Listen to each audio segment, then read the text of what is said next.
Ya, mari kita berdoa. Bapa yang baik, kami bersyukur bahwa Engkau El Shaddai dalam kehidupan kami, Engkau Maha Kuasa, Maha dalam setiap Tuhan menjaga kami, menyertai kami, meskipun hari-hari ini semakin sukar, kami yakin dan percaya semua yang terjadi atas seizin Tuhan.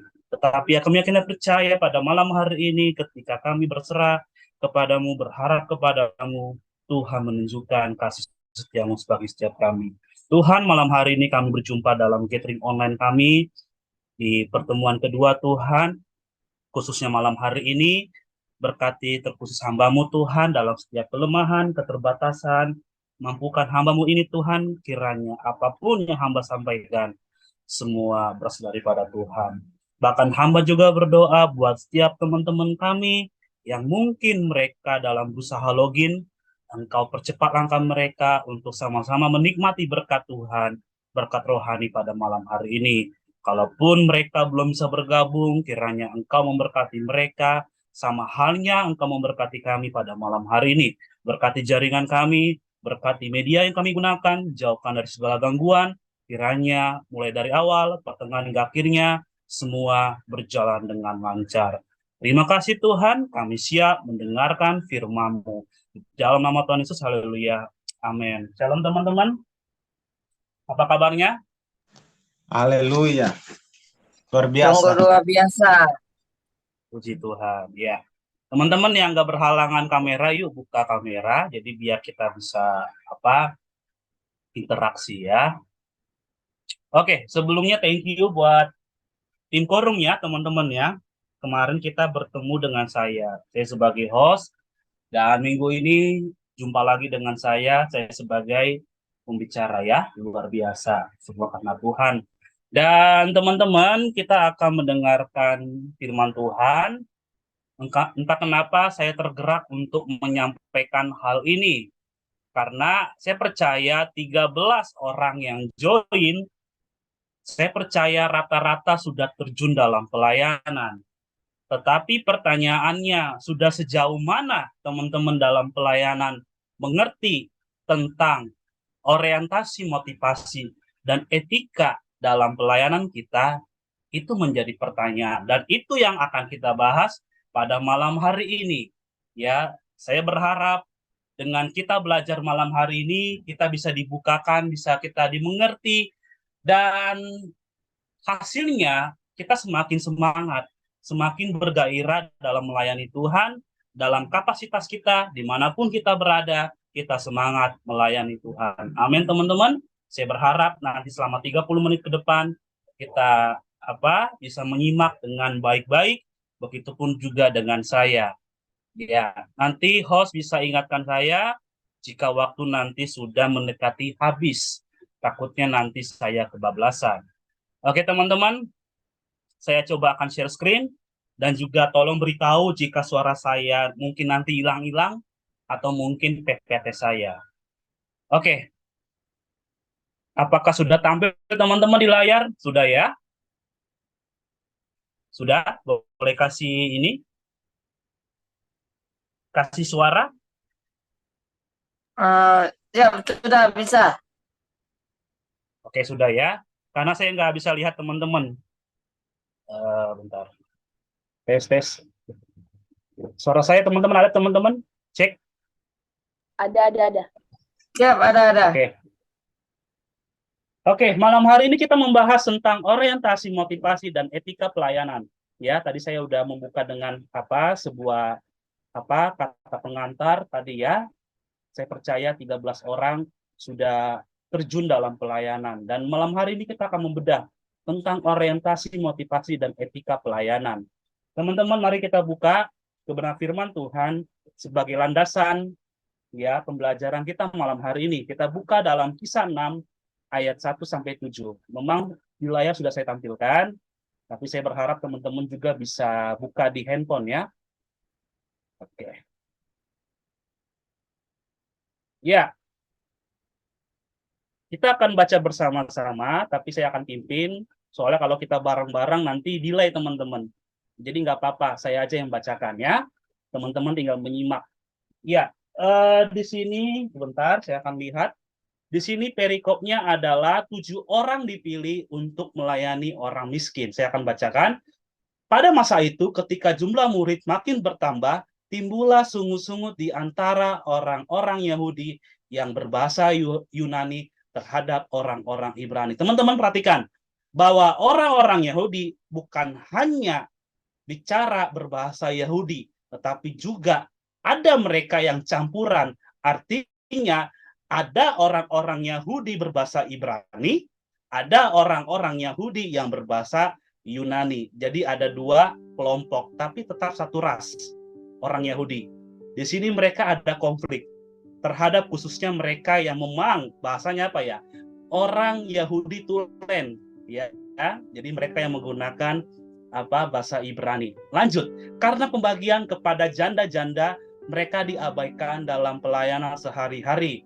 Jadi teman-teman kalau melihat dari situasinya, ini bicara tentang di mana ya orang-orang Yahudi yang berbahasa Yunani melihat orang-orang Yahudi yang berbahasa Ibrani, ya mereka mengabaikan tentang pelayanan terhadap janda-janda atau orang-orang miskin. Yang kedua, ayat 2. Berhubung dengan itu, ke-12 rasul itu memanggil semua murid, berkumpul dan berkata, kami tidak merasa puas karena kami melalaikan firman Allah untuk melayani meja. Artinya mereka menyadari bahwa mereka melalaikan firman Tuhan. Ya, yang ketiga, sebentar teman-teman ya, sepertinya baterai saya mau habis. Bentar ya.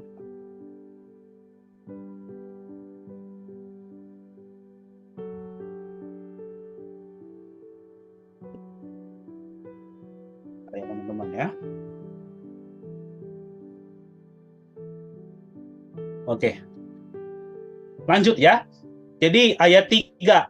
Karena itu saudara-saudara pilihlah 7 orang dari antaramu untuk terkenal baik dan yang penuh roh dan hikmat supaya kami mengangkat mereka untuk tugas itu. Saya lanjut lagi teman-teman ya. Dan supaya kami sendiri dapat memusatkan pikiran dalam doa dan pelayanan firman. Lalu di ayat 5, usul itu diterima baik oleh seluruh jemaat. Lalu mereka memilih Stefanus, seorang yang penuh iman dan Roh Kudus, dan Filipus, Prokorus, Nikanor, Timon, Parmenas, dan Nikolaus, seorang penganut agama Yahudi dari Antioquia. Ayat 6, mereka itu dihadapkan kepada rasul-rasul, lalu rasul-rasul itu pun berdoa dan meletakkan tangan di atas mereka. Ayat terakhir, firman Allah makin tersebar dan jumlah murid di Yerusalem makin bertambah banyak, juga sejumlah besar iman menyerahkan diri dan percaya. Oke teman-teman, saya sedikit menggambarkan bahwa tadi terjadi konflik di mana orang-orang yang Yahudi yang mereka Tulen, mereka mengabaikan ya dalam khususnya pelayanan orang miskin. Ya, jadi ada yang melihat orang-orang Yahudi berbahasa Yunani, mereka tidak terima. Akhirnya mereka melakukan rapat ya dan sebagainya. Oleh sebab itu mereka menyatakan bahwa kita harus memilih 7 orang. Nah, teman-teman, yang mau saya garis bawahi adalah di ayat 3. Karena itu saudara-saudara, pilihlah 7 orang ya dari antaramu yang terkenal baik dan yang penuh roh dan hikmat, supaya kami mengangkat mereka untuk tugas itu. Perhatikan, jadi ada orang-orang memang yang kompeten, yang layak. Nah, ini yang akan kita bahas tentang orientasi, motivasi, dan etika pelayanan. Ya, karena pada endingnya kalau kita baca di ayat 7, dengan 7 orang tadi dalam melayani, ada hasilnya. Nah, bagaimana dengan kita? Berikutnya, teman-teman, saya lanjut ya. Nah, ini pertanyaan. Yang pertama, bagi kita, bahkan bagi saya. Yang pertama, kemana arah pelayanan kita? Ya, yang kedua, bagaimana start dan finish pelayanan? Yang ketiga, bagaimana mengarahkan pelayanan dengan tepat? Yang keempat, bagaimana menjadikan pelayanan berada pada koridor yang benar? Kita akan bahas nanti di slide berikutnya. Tapi ini yang sering muncul, ya kan teman-teman? Yang menjadi patokan, yang menjadi acuan kita dalam pelayanan kita. Kemana sih arah pelayanan kita? bagaimana sih cara memulai dan mengakhiri pelayanan? Yang ketiga, bagaimana sih mengarahkan pelayanan dengan tepat? Yang keempat, bagaimana caranya pelayanan agar tetap di koridornya benar? Kita akan bahas.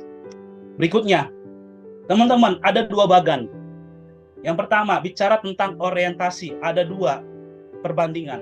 Orientasi yang salah dan orientasi yang benar dalam pelayanan. Yang pertama, kalau yang salah, ya, pelayanan itu hanya memenuhi kebutuhan hidupnya. Contoh, pelayanan hanya mencari PK. Ya, saya sering ketemu dengan orang demikian. Yang kedua, ya, pelayanan kalau yang anak muda ya, pelayanan karena pengen dilihat atau mungkin cari jodoh. Ini biasanya yang para musisi nih. Ya kan, biasanya kan dipandang tuh biasanya tuh ya. Jago sekali mereka ya kan, jago main drumnya, jago main bassnya. Jago nyanyinya luar biasa. Ya teman-teman ya. Yang kedua, pelayanan sebagai alat publikasi dan sosialisasi. Ini juga salah. Ya, teman-teman ya. Kalau kita hanya pelayanan hanya untuk dipandang orang, itu salah. Yang ketiga, pelayanan sebagai ajang pengembangan popularitas. Ya, ingin terkenal. Ya, ingin dilihat nomor 1. Ya kan, teman-teman ya, kalau di gereja itu dialah yang paling mencolok. Yang keempat, pelayanan untuk mencari jabatan. Ya kan? Yang kelima, pelayanan sebagai jalan membungkus diri, cari aman, pelampiasan. Ini yang salah, teman-teman ya. Tapi kalau yang benar, pelayanan itu ketika kita memberikan kehidupan. Hidup kita menjadi wadah sebagai pelayanan. Yang kedua, pelayanan yang kita lakukan sebagai berkat dan saksi. Yang ketiga, pelayanan sebagai pengabdian dan pemenuhan panggilan visi Tuhan. Yang keempat, pelayanan sebagai pengembangan karunia. Yang kelima, pelayanan menjadikan diri kita sebagai terang dan sinar bagi jemaat. Bukan hanya jemaat ya teman-teman ya, banyak hal. Contoh di komunitas, dalam sekolahmu, dalam perkuliahanmu, dalam pekerjaanmu, di mana saja, ya, jadikan dirimu sebagai terang dan sinar bagi orang-orang. Ini yang tepat, orientasi yang benar. Teman-teman silakan mau tulis, silakan mau foto, monggo. Berikutnya, ya. Jadi, ya, apa saja karakteristik orientasi pelayanan yang benar? Ada berapa hal yang saya ambil, ya. Yang pertama, karakteristik orientasi pelayanan kita yang benar adalah bicara pertumbuhan dan kedewasaan. Ya, teman-teman ya, dikatakan daripadanya lah seluruh tubuh yang rapi, tersusun dan diikat menjadi satu oleh pelayanan dalam semua bagiannya, sesuai dengan kadar pekerjaan tiap-tiap anggota, menerima pertumbuhannya dan membangun dirinya dalam kasih. Pertanyaannya, engkau dalam pelayanan, apakah engkau bertumbuh? Apakah engkau dewasa? Teman-teman jawab masing-masing dalam hatinya. Kalau belum, hari ini coba kita mau ubah. Belajar dari sekarang. Ya. Bicara karakteristik dalam pelayanan, dalam motivasi kita bicara tentang pertumbuhan dan kedewasaan. Bukan sekedar hanya tampil. Ya. Oh ya, karena saya hebat. Ya kan, udahlah, cukup puas dengan tampilan saya, ya kan. Sedangkan ada hal yang lebih penting, jauh lebih penting adalah bicara pertumbuhan dan kedewasaan. Ini pun berkaitan dengan komunitas, ya. Kalau hanya cuma bergabung dalam komunitas, hanya cuma cari teman, ya nggak usah dalam komunitas rohani. Di luar juga banyak.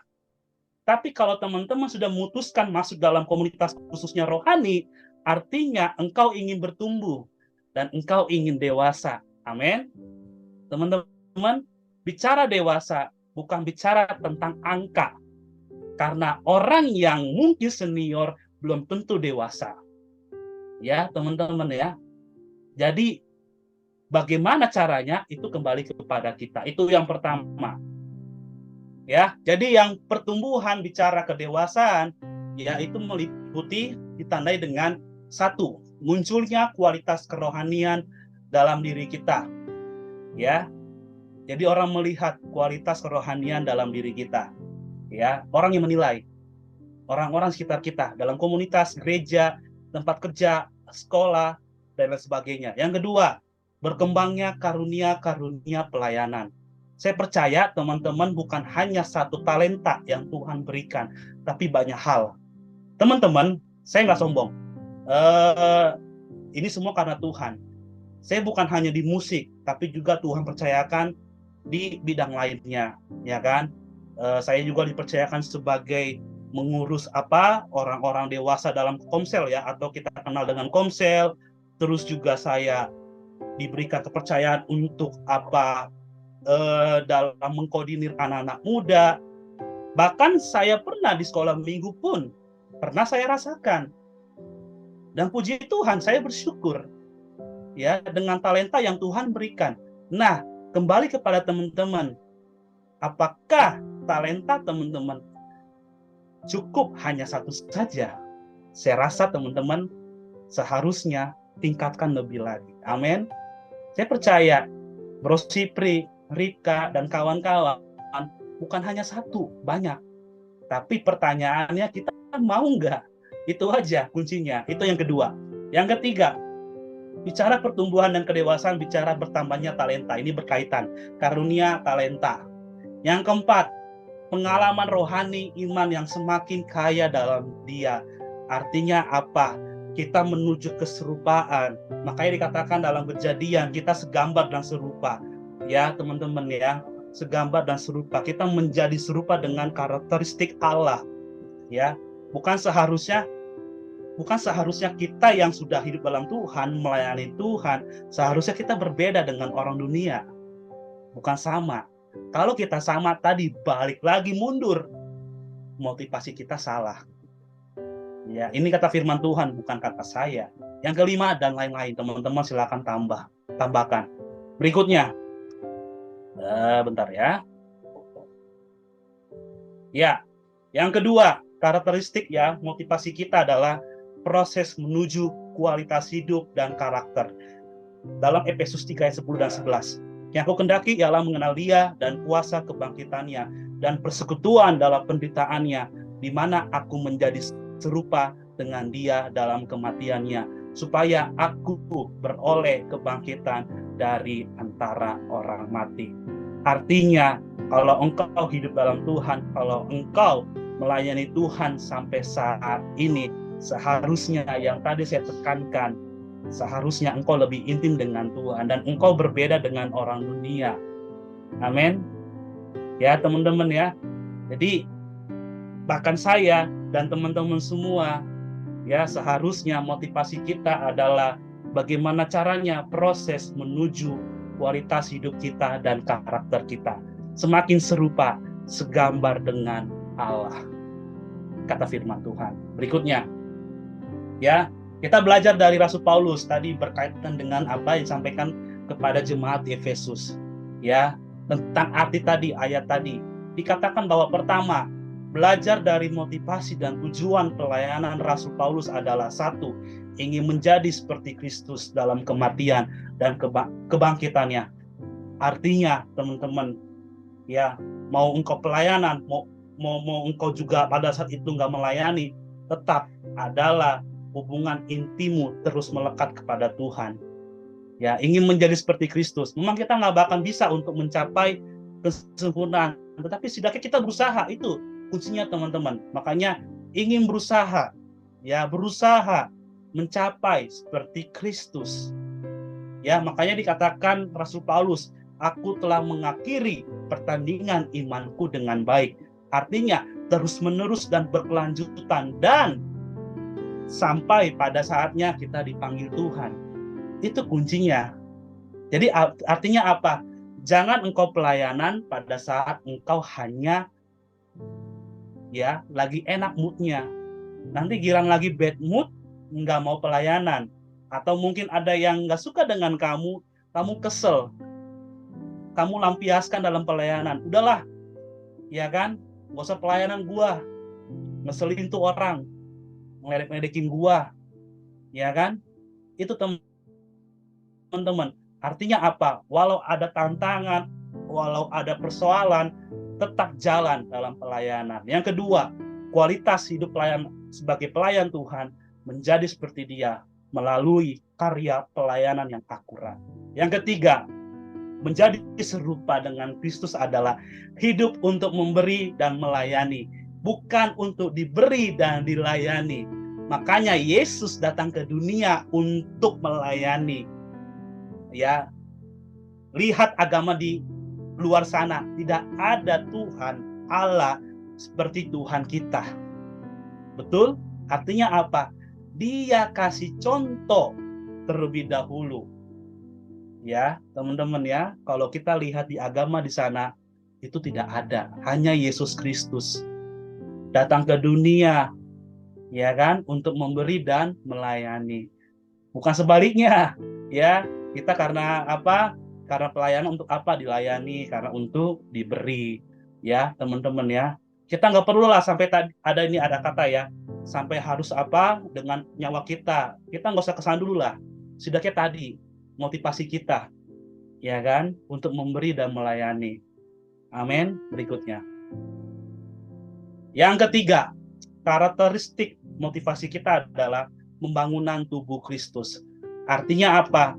Orientasi pelayanan yang tepat adalah mengembangkan tubuh Kristus, membawa jemaat kepada persekutuan dengan Kristus. Artinya apa? Engkau dalam breakthrough community, engkau harus menjangkau jiwa-jiwa, engkau harus membawa teman-temanmu untuk datang kepada Tuhan. Itu tugas bersama. Jadi bukan tugas, oh ya ketua, wakil ketua, tugas korum, tugas pengurus. Udahlah, gue bodo amat, kan gue jemaat, kan gue anggota, ya kan, gue bukan siapa-siapa. No, teman-teman, itu salah. Kalau engkau sudah bergabung dalam komunitas, baik gereja, baik dalam sekolah dan sebagainya, artinya engkau harus membawa, menjangkau orang. Makanya dikatakan dalam amanat agung, ya kan, pergilah, baptislah, dan jadikanlah semua bangsa muridku. Bicara bangsa bukan hanya bicara negara-negara, tetapi dalam lingkungan kita, teman-teman. Jadi gitu. Jadi pelayanan bukan hanya tentang diri kita, tapi diri orang lain. Ya, itu yang dilakukan oleh Rasul Paulus. Tujuan dan orientasi pelayanan kita untuk pertumbuhan iman dan kerohanian jemaat-jemaat, teman-teman kita. Di luar sana saya percaya banyak teman-teman kita, generasi muda membutuhkan kita. Sekarang pertanyaannya, mau nggak kita? Ya, teman-teman jawab masing-masing. Kalau mau, ayo. Ya, selesai firman ini, selesai kegiatan ini, mari kita melangkah bersama-sama. Breakthrough Community, saya percaya dengan sesuai nama grupnya, Breakthrough, terobosan, menghasilkan terobosan menjangkau jiwa-jiwa. Amin. Semua bukan untuk kita loh, tapi buat Tuhan. Itu pada endingnya. Ya, berikutnya. Ya. Yang keempat, karakteristik motivasi kita adalah berkarya menyenangkan Tuhan. Yang pertama, segala bentuk pelayanan yang kita lakukan harus memuliakan nama Tuhan, bukan memuliakan nama kita. Amin. Ya kan? Saya dengar ada joke ya dari Pastor Christopher Tapihero. Ya, sepenggal lirik lagu. Lagu ini teman-teman ya, lagu bagi dia. Bagi dia segala pujian. Nah, kalau dipleseti, kalau buat kita ya, ini yang salah motivasinya. Bagi dua, nah artinya apa?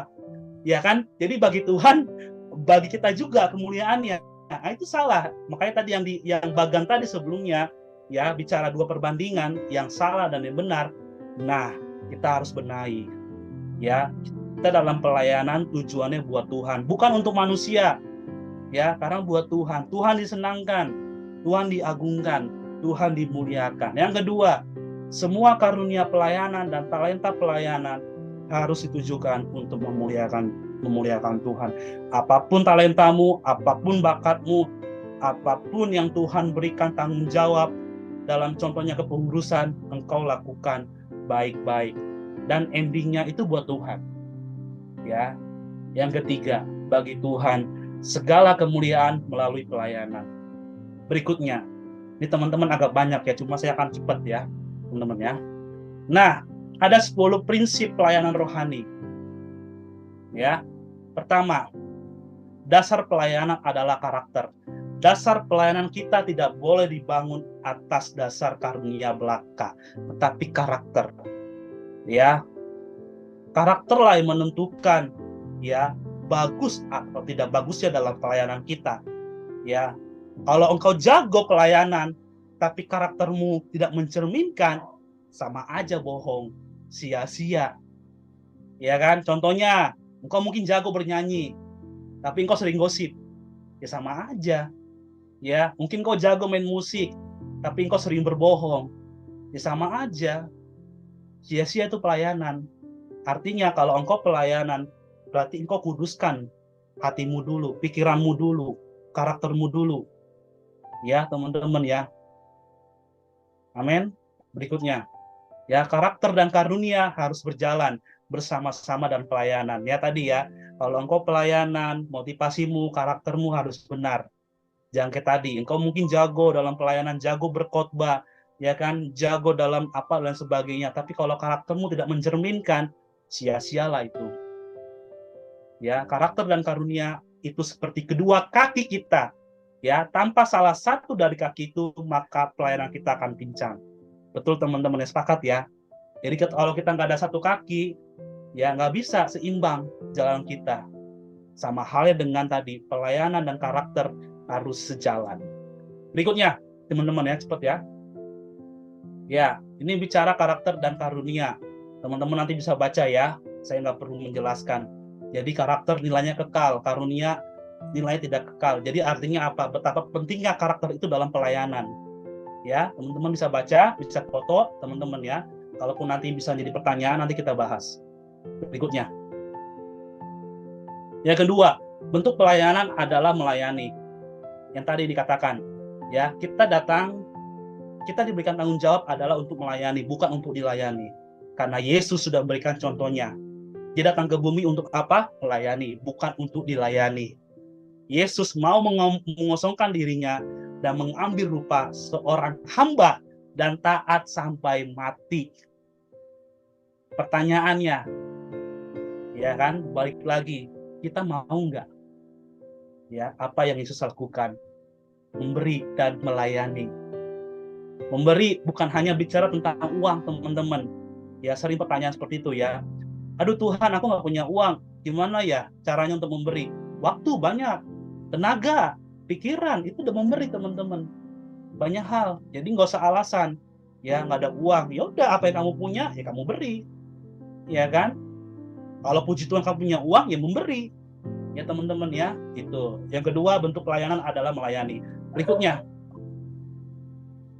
Yang ketiga, motivasi pelayanan adalah kasih. Kasih membuat kita sabar, murah hati, tidak iri hati, tidak sombong, tidak egois, tidak bersukacita karena ketidakadilan, tetapi karena kebenaran.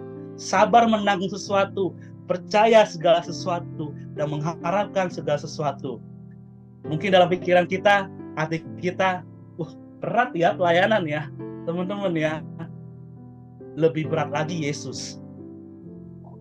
Ya, dan tokoh-tokoh Alkitab. Dan itu udah menjadi tanggung jawab kita sebagai pengikut Kristus. Atau lebih ininya lah ya, lebih dekatnya, kita sebagai anak dari Bapa. Ya, teman-teman ya. Jadi motivasi pelayanan kita harus dilandaskan dengan kasih. Kalau nggak ada kasih ya tadi, kita gampang cemburu, gampang egois. Waduh, kok orang itu luar biasa ya. Ya kan? Kalau dia datang, jemaat pada ini dia ya kan. Tapi giliran saya, kenapa ya? Kok nggak ada yang suka? Ya teman-teman ya. Sekarang bukan masalah orang itu, masalahnya engkau diri sendiri. Ya kan? Koreksi diri sendiri. Ya kan? Dan lain sebagainya. Jadi landaskan dengan kasih pelayanan kita, motivasi kita. Karena dengan kasih kayak tadi, kita akan sabar, kita akan murah hati, tidak iri hati, tidak sombong, tidak cemburu, dan seterusnya. Berikutnya, kasih itu memberi, bukan menerima. Salurkan kasih Tuhan. Jangan biarkan apapun menyumbat kasih Tuhan mengalir dari hati kita. Jadi jangan takut teman-teman, ya, dalam memberi, ya. Jangan setengah-setengah, ya. Jangan mikirkan nanti gimana ya, apa yang saya dapat. Jangan teman-teman, ya. Saya pernah pelayanan teman-teman, kayak contohnya kemarin, itu nggak ada teman-teman dikasih PK. Minum pun nggak ada, makan pun nggak ada. Padahal kalau mau hitung-hitungan dunia, saya perjalanan dari Jakarta Utara ke Bekasi, itu lumayan loh. Ya teman-teman ya, kalau mau hitung-hitungan dunia. Tapi tadi, ya kan, saya diajarkan, ya kan, saya mengerti bahwa kasih dalam motivasi pelayanan kita harus dengan kasih. Saya lakukan, puji Tuhan, sukacita. Ya teman-teman ya, itu saya lakukan sampai hari ini. Dan saya bersyukur, teman-teman ya. Saya percaya berkat Tuhan dari mana saja. Ya teman-teman ya, sekarang kan tinggal kitanya bagaimana. Nanti Tuhan yang menilai, Tuhan yang melihat. Berikutnya, ya, yang keempat, ukuran kesuksesan pelayanan adalah pengorbanan. Bukan seberapa jago kamu, bukan seberapa hebat kamu, pengalaman kamu, jam terbang kamu kemana-mana. Bukan itu bicara kesuksesan dalam pelayanan, tapi pengorbanan. Berat teman-teman ya, berat ya. Kesuksesan pelayanan tidak diukur oleh berapa banyak harta yang dimiliki, popularitas, jam terbang, melainkan oleh berapa besar pengorbanan yang sudah kita berikan untuk mereka yang terhilang, yang lemah, yang hina, yang tidak diperhatikan, yang miskin. Amin, teman-teman ya. Makanya saya puji Tuhan dan saya apresiasi teman-teman Breakthrough Community. Itu luar biasa loh teman-teman. Ya, kalau dibilang kan yang apalagi rata-rata pada kuliah, ya kan, kalau dibilang uang saku mungkin ya tipis, untuk apa? Memberi, mau untuk menabur, ya kan, teman-teman ya. Puji Tuhan, beruntung teman-teman. Artinya apa? Tetap lakukan dengan taat. Itulah ukuran kesuksesan pelayanan, bukan tentang jam terbang, bukan seberapa jago kamu, ya kan, dalam pelayanan, tapi pengorbanan. Itu yang akan dilihat oleh Tuhan. Dikatakan, aku suka mengorbankan milikku, bahkan jiwaku untuk jiwa-jiwa. Luar biasa ya, Rasul Paulus ya. Berikutnya, yang kelima, otoritas pelayanan adalah penundukan diri. Tunduklah kepada Allah, lawanlah iblis, dan iblis akan lari daripadamu. Artinya, belajar tunduk kepada Allah. Belajar tunduk kepada orang tua kita, belajar tunduk kepada gembala, atau pemimpin kita, atau ketua kita, atau pengurus kita. Ya, teman-teman ya. Bukan berarti kalau kita tunduk sama yang, maksudnya teman-teman dalam ketua, artinya bukan berarti kita ini ya, manut terus, bukan. Kita menghargai, ya kan? Kita respect, ya. Itu artinya ketundukan. Kalau kita tunduk kepada Allah, otomatis kita akan tunduk dalam di mana kita ditempatkan. Ya, dalam pekerjaan engkau harus tunduk kepada bos. Dalam kuliah engkau harus tunduk kepada dosen, kepada guru. Dalam gereja engkau harus tunduk pada gembala. Dalam komunitas engkau harus tunduk kepada ketua. Jadi penundukan diri. Jangan sungut-sungut, jangan melawan. Ya, mungkin kalau ada kekurangan dari pemimpin kita, ketua kita, wakil kita, pengurus kita, ya seharusnya kita nasihati, bukan melawan. Ya, apalagi sampai keluar grup teman-teman ya, itu bahaya, ya kan, begitu. Berikutnya, ya, yang keenam, tujuan pelayanan adalah memuliakan Tuhan. Dari teman-teman saya udah ulangin ya, jadi tujuan pelayanan kita adalah memuliakan Tuhan, bukan memuliakan diri kita. Jangan mencari nama ya untuk terkenal. Ya, kalaupun kita dikenal, itu semua karena Tuhan. Amin. Tapi kuncinya kalau engkau pelayanan, motivasimu jangan untuk terkenal, ya. Apalagi tadi untuk apa dilihat, mungkin yang cowok-cowok ya untuk dilihat oleh para ladies, ya kan, tadi para musisi dan sebagainya ya. Ingatlah segala sesuatu yang kita kerjakan, Tuhanlah yang mengerjakannya untuk kita, buat Tuhan. Jangan mencuri kemuliaan Tuhan. Biarlah kita semakin kecil, Tuhan yang semakin besar. Berikutnya, yang ketujuh, alat-alat dalam pelayanan adalah firman, doa, dan pujian.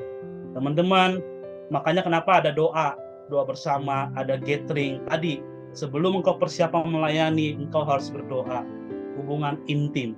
Ya, makanya mungkin dalam gereja juga ada doa puasa, ada doa pengerja, dan sebagainya. Begitupun dalam breakthrough ya teman-teman ya, ada makanya doa bersama hari Jumat, ada gathering online tadi untuk memperkuat iman kita. Jadi ketika nanti engkau terjun dalam pelayanan, engkau sudah dipersiapkan. Contohnya malam hari ini. Ya teman-teman ya, amin. Jadi engkau yang mungkin kendor doanya, mulai hari ini tingkatkan kembali. Berikutnya, yang ke-8, kehormatan pelayanan adalah bertumbuh dalam kekudusan, kasih, iman, dan pengharapan. Ya, saya mungkin teman-teman kemarin juga dengar ya, ada dari anak STT karena diputus cinta. Nah, saya nggak tahu ya apa lengkap ceritanya ya, entah ditolak atau putus cinta, nggak tahu lah. Tapi yang kasarnya ya, yang bodohnya si laki ini, ngapain dia bunuh diri, teman-teman ya? Ya kan? Kayak nggak ada, istilahnya nggak ada perempuan lain ya, atau mungkin sebaliknya, atau mungkin yang bucin ya, kayak nggak ada pria lain, ya kan? Kan sangat disayangkan teman-teman ya, mengorbankan dirinya, ya kan, dan lain sebagainya. Jadi jaga kekudusan, ya makanya kalau pelayanan, ya kan, jangan cari apa istilahnya, jangan cari pacar, itu nantilah belakangan. Fokus dulu pelayanan, fokus dulu melayani Tuhan, jaga kekudusan, ya. Teman-teman jaga nama komunitas, jaga nama baik gereja, dan lain sebagainya. Yang ke-9, kuasa pelayanan adalah Roh Kudus dan ketaatan Roh Tuhan. Ya, Tuhan mengurapi gerejanya untuk menyembuhkan yang sakit, mengabarkan kabar baik, membebaskan para tawanan, mengusir setan, melenyapkan penyakit, dan lain sebagainya. Ya, teman-teman ya. Artinya apa? Kuasa pelayanan kita harus sertai dengan Roh Kudus, ketaatan kepada Roh Tuhan. Dan yang terakhir adalah teladan pelayanan adalah Tuhan Yesus. Kalau sumber kita adalah Tuhan Yesus, percayalah, pelayanan kita akan tepat. Teladan utama pelayanan kita adalah Tuhan Yesus, bukan manusia. Ya, karena kalau kita meneladani gembala, meneladani ketua kita, wakil ketua kita, pengurus kita, bos kita, ya kecewalah kita. Karena tadi kita sudah memusatkan, ya kan? Ketika engkau dikecewakan, ya tadi pelampiasan, akhirnya apa? Keluar grup, dendam, akar pahit, teman-teman ya. Makanya teman-teman, Kolose 3 ayat 23, apapun yang kamu perbuat untuk Tuhan, bukan untuk manusia. Fokuskan mata, hati, pikiran kita kepada Tuhan, ya, maka kita tidak akan kecewa. Amin, teman-teman. Ya. Jadi, teman-teman, ya, ini saya nggak akan bahas, ya, jangan saja ya, teman-teman ya. Oke. Jadi Allah memanggil bagi hamba-hambanya yang menjadi kawan sekerjanya, seorang pelayan Tuhan. Kita sebagai alat Tuhan adalah bencana tanah liat, mempunyai tugas mulia, memberitakan anugerah Allah kepada manusia. Ya, teman-teman ya. Seorang pelayan Tuhan harus menunjukkan karakter Kristus dalam kepemimpinannya. Jujur, tulus, integritas dalam pelayanan, ya. Seorang pelayan Tuhan harus menjangkau semua orang dengan kasih Kristus. Seorang pelayan Tuhan harus selalu belajar meningkatkan pengenalannya akan Allah dan kehendaknya. Ya, teman-teman ya, cepat aja ya. Teman-teman saya baca aja ya. Seorang pelayan Tuhan harus memelihara keutuhan dan keharmonisan keluarganya. Seorang pelayan Tuhan harus melindungi orang-orang yang lemah dan seterusnya. Bersedia dikoreksi dan memberi pertanggungjawab serta siap menerima disiplin. Demikian teman-teman, firman Tuhan sharing malam hari ini kiranya bisa menguatkan, memberkati kita pada malam hari ini. Ya, teman-teman, itu saja yang bisa saya sampaikan. Tuhan memberkati. Saya kembalikan kepada host. Doa tutup firman dulu. Oke, baik. Kita akan tutup untuk firman kita. Bapak yang baik, kami belajar pada malam hari ini bagaimana Tuhan orientasi motivasi pelayanan kita. Kami Tuhan, bakat etika pelayanan dalam kehidupan kami Tuhan. Kiranya Tuhan kami belajar banyak hal. Kiranya dengan kami belajar banyak hal malam hari ini kami Tuhan, semakin untuk belajar koreksi diri. Dengan kami koreksi diri Tuhan, kami terus-menerus Tuhan semangat dalam melayani Tuhan. Pakai kami Tuhan menjadi alat-Mu dimanapun kami berada, baik dalam komunitas, baik dalam gereja, baik dalam sekolah, perkuliahan, dalam kantor Tuhan, masyarakat dan sebagainya. Kiranya Tuhan dengan kami berada, nama Tuhan dipermuliakan, bukan nama kami Tuhan. Terima kasih Tuhan. Hamba telah selesai dalam menyampaikan firman-Mu, tetapi Roh Kudus-Mu tidak pernah selesai dalam menuntun kami, menyertai kami, untuk kami mengerjakan apa yang menjadi tanggung jawab dari Tuhan kepada kami. Terima kasih Tuhan. Haleluya. Amin. Saya kembalikan kepada host.